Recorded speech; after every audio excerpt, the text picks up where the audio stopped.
Hi friends, నా పేరు Surendra. Welcome back to my channel demon Pavan. Season 9లో the most underrated contestants, winner లక్షణాలు అయ్యే అవకాశం ఉన్న విన్నర్ ఎందుకు కాలేకపోతున్నాడు అనేది కూడా మాట్లాడుకుందాం. ఈ వీడియో కంప్లీట్లీ డిమాండ్ పవన్ మీద స్పెషల్ అనాలిసిస్. ఓకే, సో చాలా ఉన్నాయి డిమాండ్లో. అంటే డిమాండ్లో ఎక్సలెంట్ విషయాలు, చాలా గొప్ప విషయాలు చాలా ఉన్నాయి. కానీ అంత గొప్ప విషయాలను కూడా డామినేట్ చేసే కొన్ని చిన్న విషయాల మీద పాపం అతని గేమ్ పోయింది. ఆ గొప్ప విషయాలేంటి, ఆయన గేమ్ పోవడానికి అవసరమైన చిన్న విషయాలేంటి, ఇవన్నీ ఈ వీడియోలో చెప్తా. వీడియో నచ్చితే మాత్రం ఒక లైక్ చేయండి, ఓకేనా? వీడియోస్ నచ్చుతుంటే ఒక లైక్ చేయండి. అలానే కొత్త వాళ్ళు ఎవరినో చూస్తుంటే ప్లీజ్ డూ సబ్స్క్రైబ్. అలానే షేర్ చేయడానికి ట్రై చేయండి. హైప్ ఆప్షన్ ఇస్తున్నారు, హైప్ ఆప్షన్ ఇంతవరకు ఇవ్వకపోతే హైప్ ఆప్షన్ ఇవ్వడానికి ట్రై చేయండి. ఎస్, సో ఇక్కడ ఎప్పుడైనా ఓకే, ఇక్కడ బిగ్ బాస్ అనేది, బిగ్ బాస్ సీజన్ 9 ఏ సీజన్ అయినా ఇదేంది, ఒక క్యారెక్టర్ బేస్డ్ షో. ఓకే, అంటే ఎప్పుడు నీ గేమ్ అనేది ఆడియన్స్ సెంట్రిక్గా జరగాలి, ఓకేనా? ఆడియన్స్ సెంట్రిక్గా జరిగితే మనకి గొప్ప కిక్ ఉంటుంది. సింగిల్ పర్సన్ సెంట్రిక్గా జరిగింది అనుకోండి, నీ తెలివితేటలు, నీ అద్భుతాలు, నీవన్నీ ఏంటంటే అక్కడ బహిర్గతం అయితే చెప్తే బయట జనాలకు తెలియవు. సో ఇక్కడ నీ క్యారెక్టర్ని చూపించాల్సి వచ్చినప్పుడు, క్యారెక్టర్ బేస్డ్ షో అయినప్పుడు ఎంత క్యారెక్టర్ని పంచుతావో ఆ విస్తర్లో అంత ఓన్ చేసుకుంటారు. ఇక్కడ డిమాండ్ పవన్ చూడండి, ఇమ్మాన్యుల్ లాగానే ఫిజికల్ టాస్క్లు భయంకరంగా ఆడగలడు, ఇమ్మాన్యుల్ లాగానే ఫన్ చేయగలడు. మీరు గమనిస్తే ఇమ్మాన్యుల్ లాగానే ఇతనికి ఫన్ యాంగిల్ ఉంటుంది. చాలా అంటే ఒక పక్కింటి కుర్రాడు ఎలా ఉంటాడు, సో అలా అనిపిస్తాయి. డిమాండ్ పవన్ కన్వర్జేషన్స్, నాకు మెయిన్ కన్వర్జేషన్స్ చాలా లైవ్లీహుడ్ ఉంటుంది, చాలా ప్లెజెంట్గా ఉంటాయి. అంటే ఇప్పుడు ఇద్దరు కలిసి మాట్లాడుకున్నారనుకో, నేను చెప్తున్నా నాకు నచ్చే విషయాలు నేను చెప్తాను. అఫ్కోర్స్ మీకు నచ్చకపోవచ్చు, ఎందుకు ఒకవేళ నేను చెప్పే పాయింట్తో మీరు ఏకీపించకపోతే కమెంట్ చేయండి, బూతులు తిట్టకుండా కమెంట్ చేయండి, నేను రెస్పాన్స్ కూడా ఇస్తాను. ఓకే, ఇక్కడ డిమాండ్ పవన్ కన్వర్జేషన్స్ ఎప్పుడు ఒకరిని తొక్కాలను, కన్నింగ్గాను, లేకపోతే వేరే వాళ్ళని తొక్కి పైకి రావాలని అట్టుండవు. చాలా జెన్యూన్గా, అసలు ఒళ్ళు దాచుకోకుండా పని కూడా చేస్తాడు, ఓకేనా? కిచెన్ పని కానీ ఏదైనా. సో ఇవన్నీ చేస్తాడు. మంచి మాటకారి, మంచి ఫన్ ఉంది, మంచి ఫిజికల్ టాస్క్లు ఆడతాడు, సో మంచిగా మాట్లాడతాడు, మంచి స్ట్రాటజీస్ కూడా ఉన్నాయి ఇతనిలో. ఇన్నున్న demon Kalyan underrated contestant ఎందుకు అయ్యాడు అంటే, టాస్కులు బాగా ఆడుతున్నావు, కిచెన్లో పని చేస్తున్నావు, ఇవి రెస్పాన్సిబిలిటీస్ కిందకు వస్తాయి. అంటే ఇప్పుడు నువ్వు బిగ్ బాస్ సీజన్ 9కి వెళ్తే వాళ్ళు టాస్కులు ఇచ్చారు, నువ్వు టాస్కులు ఆడుతున్నావు అంటే అదేంటి రెస్పాన్సిబిలిటీ కమ్ నీకు ఒక యాడిడ్ అడ్వాంటేజ్ కూడా ఉంటుంది. టాస్క్ అందరు రెస్పాన్సిబిలిటీని అందరూ ఆడలేరుగా, మళ్ళీ ఆ పాయింట్ కొంచెం నేను డిబేట్ అవుతా. అలానే ఇప్పుడు కిచెన్ వర్క్ చేస్తున్నాడు, అది రెస్పాన్సిబిలిటీ. ఇప్పుడు నీకు కిచెన్ వస్తే కిచెన్ చేయాలి, కిచెన్ లేదనుకో బాత్రూంలో పెడతారు, బాత్రూమ్ లేదనుకో ఇల్లు తోడమంటారు, ఇల్లు లేదనుకో ఇంకో వర్క్ ఇస్తారు. సో ఇవి రెస్పాన్సిబిలిటీస్ కింద వచ్చిన మెయిన్ నీ ఆట కనపడాల్సింది అక్కడ. దీన్ని మించి ఆడియన్స్ సెంట్రిక్గా నీ గేమ్ వెళ్ళాలి. అలా వెళ్ళినప్పుడు ఏంటంటే ఎక్కువ కనెక్టివిటీ ఉంటుంది జనాలకి. సో ఇక్కడ ఇతను చూడండి, మీరు డిమాండ్ పవన్ ఆటగాని చూస్తే ఫ్రెండ్షిప్ కోసం నిలబడతాడు, ఫ్రెండ్ గురించి ఆడతాడు. సో ఫ్రెండ్కి ఏదైనా కోరిక ఉంటే ఆ కోరికను తెరచడానికి ఇతని కోరిక కంటే ఎక్కువ కష్టపడతాడు. ఓకే, సో ఇవన్నీ ఉన్నాయి కదా. ఇక్కడ చాలా నెగిటివిటీ వచ్చింది రీతుతో. ఇతను ఆడేటప్పుడు రీతు కోసం ఆడుతున్నావు అని బయట నుంచి వచ్చిన వాళ్ళందరూ ఉన్నారు. ఎన్ని ఇన్పుట్స్ వచ్చినా గేమ్ కోసం అమ్మాయిని దూరం పెట్టలా, అలానే బాండ్ మెయింటైన్ చేశాడు ఎన్ని ఇన్పుట్స్ వచ్చినా.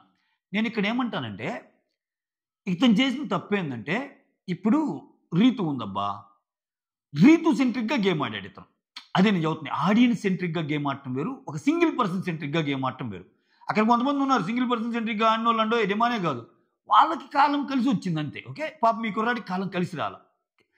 ఎందుకంటే చాలామంది అనుకోవచ్చు రీతు వల్ల ఇతనికి అడ్వాంటేజ్ ఉంది, రీతు వల్ల ఇతనికి ఏదో ఓట్లు పడితేనే అలా ఉన్నాడని. అది తప్పు అంట నేను. ఎందుకంటే డిమాండ్ పవన్ అనే పర్సన్ ఇంట్లోకి వచ్చేటప్పటికే ప్రీ ఎగ్జిస్టింగ్ క్రేజ్ లేకపోవచ్చు ఆయనకి, బట్ ఎలిమినేషన్ నుంచి సేవ్ అయ్యే ఓట్ బ్యాంక్ ఉంది ఆయనకి. ఎందుకంటే అతను వచ్చింది జ్యూరీ కేటగిరీలో రాలా. గుర్తుందా మీకు? కళ్యాణ్ డిమాండ్ పవన్ వచ్చింది అగ్ని పరీక్షలో ఓట్లు ఎక్కువ వస్తే వచ్చారు. అంటే అగ్ని పరీక్ష మొత్తం మీద టాప్లో ఓట్లు పడిన ఇద్దరు కంటెస్టెంట్స్ని తీస్తే దాంట్లో డిమాండ్ ఉన్నాడు. అంటే at any point of time నీకు ఇనీషియల్ వీక్స్లో ఎలిమినేషన్లోకి వస్తే ఆ ఓట్ చాలు టక్కన లాగటానికి, ఆయన్ని ఇది చేయటానికి. సో ఆ అవకాశం ఉంది ఆయనకి.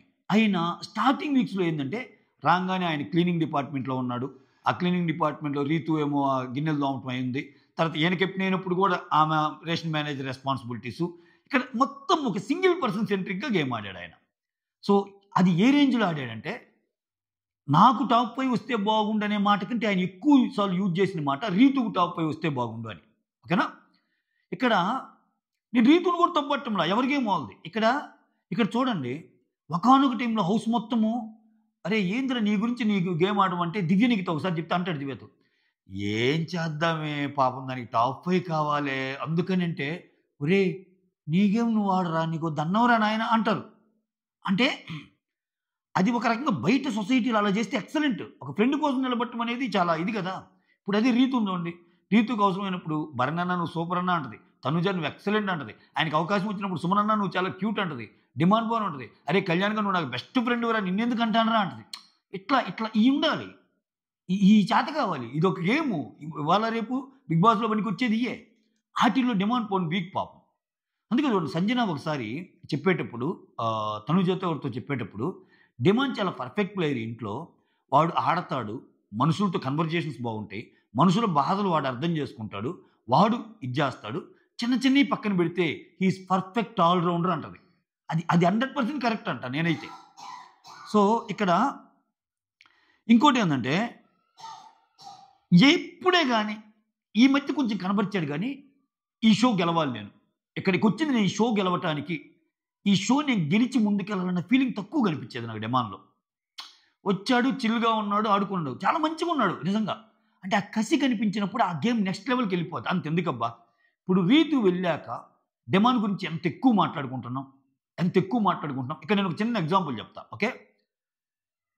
రీతు గాని ఒకవేళ లాస్ట్ వీక్ ఎలిమినేషన్ కాకుండా ఇప్పుడు ఈ గేమ్స్‌లో ఉంటే, ఏ గేమ్స్‌లో? ఇప్పుడు పెట్టాడుగా పెద్దాయన టికెట్ టు ఫినాలే.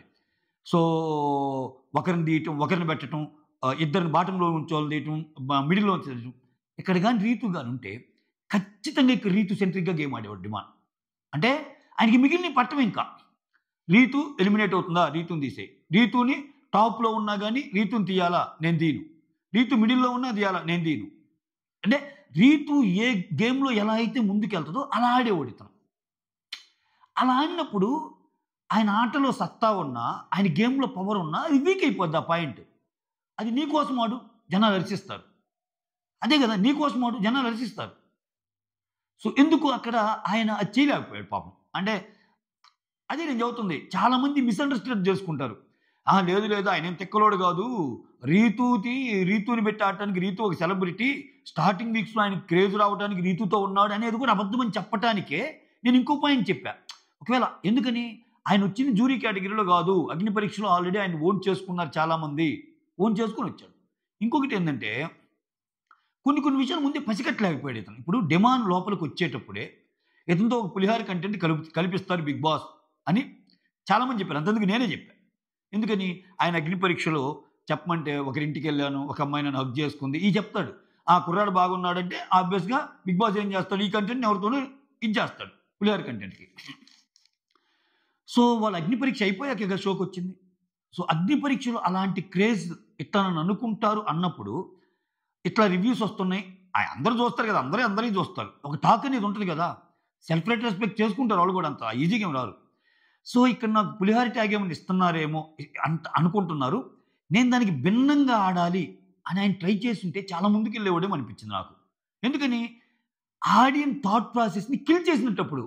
మీరు నన్ను అట్లా అనుకున్నారేమో అగ్ని పరీక్షలో. బట్ నేను డిఫరెంట్. పులిహార కంటెంట్ ఉంటే ఉండొచ్చు. ఆయనకున్న ఏజ్‌కి బీటెక్ అయిపోయిన ఏజ్ ఒక 2, 3 ఏళ్ళు ఉన్న ఏజ్ కాబట్టి. కానీ పులిహార కంటెంట్‌తో పాటు నేను ఆట ఆడగలను, చేయగలను, స్టాండ్ వచ్చినప్పుడు అందరి పక్కన నిలబడగలను, స్టాండ్ వచ్చినప్పుడు అందరితో మాట్లాడగలను, నా గేమ్ గురించి నేను పోట్లాడగలను. ఇయన్నీ కనపడాయి. అవన్నీ ఏందంటే అదే చెబుతుంది. నీకు పీపుల్ సెంట్రిక్, ఆడియన్స్ సెంట్రిక్ కాకుండా ఒక సింగిల్ పర్సన్ సెంట్రిక్‌గా ఎళ్ళింది గేమ్. దెబ్బైపోయాడు. మీరు ఆ కంపారిజన్ తాగండి మళ్ళా. ఇప్పుడు కళ్యాణ్, తనూజతో కూడా అట్నే ఉంటున్నాడు కదంటే అక్కడేమైందంటే తనూజకి, రీతుకి తేడా ఏందంటే ఇప్పుడు రీతు గురించి ఏందంటే ఇప్పుడు రీతుకి ఎంత లేదనుకున్న తనూజతో పోల్చుకుంటే కొంచెం అంటే కంప్లీట్ ఆ అమ్మాయి గేమ్ నెగెటివ్ ఏం నేను అనగానే బయట నుంచి వచ్చిన ప్రతి ఒక్కరు కొంచెం నెగిటివ్ అవుతుంది నీకు, నెగిటివ్ అవుతుంది నీకు, నెగిటివ్ అవుతుంది నీకు అని చెప్పేవాళ్ళు. బట్ తనూజ విషయంలో అలా లేదుగా. ఎందుకంటే తనూజకి లిమిటేషన్స్ తెలుసు. కళ్యాణ్ ఎంత ఇదైనా తనూజకి తెలుసు, కళ్యాణ్‌కి తెలుసు. కళ్యాణ్ చేసిన తప్పుల్ని కవర్ చేయడానికి ముందే ఒక 2, 3 వారాల తర్వాత ఆయనకేం చేశారు, రూమ్‌కి పిలిచి నువ్వు చెప్పారు. నువ్వు ఎక్కడంటే అక్కడ టచ్ చేస్తున్నావు అది ఇది అని వీడియోస్ చేస్తారు కదా! అయి. ఇక్కడ నేనేమంటానంటే పోనీ నువ్వంత అమాయకుడివా అంటే నిన్ను నువ్వు సెల్ఫ్ రెస్పెక్ట్ చేసుకోవడానికి నీ గేమ్ అర్థం కాలేదు అనుకోవటానికైనా నీకు రమ్య వచ్చి చెప్పింది. నీ ఊరికి నువ్వు సూపర్ రా. ఆ అమ్మాయితో కలిసి ఆడితే నీ గేమ్ పోద్దని. ఆమె పేరు ఏం పేరు? మాధురి వచ్చి చెప్పింది. నీ ఊరికి నువ్వు సూపర్ రా. అసలు నీ గేమ్ అంటే నాకు చాలా ఇష్టం. వాళ్ళతో కలిసి ఆడటం బాగలేదు. మిగిలిన వాళ్ళు కొంతమంది చెప్పారు. బయట నుంచి వచ్చిన వాళ్ళు నీ గేమ్ నువ్వు ఆడేమా అని అన్నారు. ఈ సీజన్‌లో చాలామంది బయట నుంచి వస్తారు కదా! అంతెందుకు ఇంట్లో ఉండేవాళ్ళే అన్నారు. ఇంట్లో ఉండే సంజన అనింది. తనూజ అనింది. ఇమ్మాన్యుల్ కూడా స్టార్టింగ్‌లో వీళ్ళిద్దరూ ఒకరి గురించి ఒకరు ఆడుతున్నారు. ఇట్లా వచ్చినప్పుడైనా ఇది ఎటు పోతుందో ఏంటో అనేది అసలు ఆయన ఆ జోన్‌లో లేడు. నేను చెప్పింది అదే. కప్పు కోసం ఆడటం వేరు, ఇట్లా వేరు. కప్పు కోసం ఆడేవాళ్ళు ఏందంటే ఓకే నాకు ఇది అడ్డొస్తుందంటే దీన్ని కొంచెం పక్కన పెట్టాలి. ఈ యాంగిల్‌ని వేరే యాంగిల్‌ని కూడా క్యాచ్ చేయాలి అనేది లేదు. అక్కడ వీక్ అయిపోయాడు మనోడు. సో నిజంగా ఆడలేనంత తెగువ ఉందా? ఆడగలడు. ఆడగలడు డిమాండ్. డిమాండ్ అందరికంటే సూపర్ ఆడగలడు ఆ ఇంట్లో. ఇప్పుడు అందుకే చదువుతుంది. ఇప్పుడు ఇమ్మాన్యుల్ లాగానే ఇప్పుడు జోక్స్ అన్నీ వేయగలడు. ఇప్పుడు ఎందుకు ఎలివేట్ అవుతున్నాయి? ఇదివరకు ఆ జోక్స్ అన్నీ ఒక్క రీతు ముందు వేసేవాడు. ఇప్పుడు రీతు లేనప్పుడు అందరి ముందు అందరితో కూర్చోవాల్సి వస్తుంది. అందరితో కూర్చోవాల్సి వచ్చినప్పుడు కొంచెం ఎలివేట్ అయ్యింది. ఎందుకంటే నీకు 24/7లో డిఫర్డ్ లేవు మనకు చూపించేది. అంతా చూపిడిగా. సో అక్కడ ఇది. పోనీ తక్కువ పని చేశాడా? కిచెన్‌లో పని చేసాడు ఒళ్ళు దాచుకోకుండా. అసలు నెవర్ సే నో యాటిట్యూడ్ ఆయనకి. ఏదైనా పని విషయంలో చెప్పినా ఆయన వంతులు పెట్టుకోవటం కానీ ఇట్టుండదు. ఏముందిలే అన్నట్టు అంటాడు. చాలా ఈజీ గోయింగ్ మెంటాలిటీ. చాలా సీరియస్‌గా తీసుకొని సీరియస్ స్కెచ్‌లేసి కన్నింగ్ స్ట్రాటజీస్ ఏసి అసలు అట్టుండడు రెహమాన్. చాలా మంచి కుర్రాడు అనిపిస్తాడు. బట్ చెప్పాం కదా! సో మనలో ఎన్నున్నా కొంచెం కొన్నిట్లో మనం వాటిని బ్రేక్ చేసి ముందుకెళ్ళే ఇది అనేది ఉండాలి. సో ఇంకొకటి గమనిస్తే మీరు అస్సలు బ్యాక్ పిచ్చింగ్ లేదు చేయడు ఇతను. చాలా తక్కువ. ఒకవేళ చేసినా చాలా తక్కువ. ఓకే. ఇంకోటి ఏంటంటే ఆయన లోపలికి వచ్చేటప్పుడు ఆయన మీద ఇనీషియల్ ఇంప్రెషన్ అది ఉన్నప్పుడు పులిహార కంటెంట్ అని దాన్ని బ్రేక్ చేయడంలో ఫెయిల్ అయ్యాడు అబ్బా అతను. ఓకే. ఇంకా సో ఇట్లా చాలా ఉన్నా కానీ ఎందుకు పాపం డీమాన్ వెనకబడ్డాడు.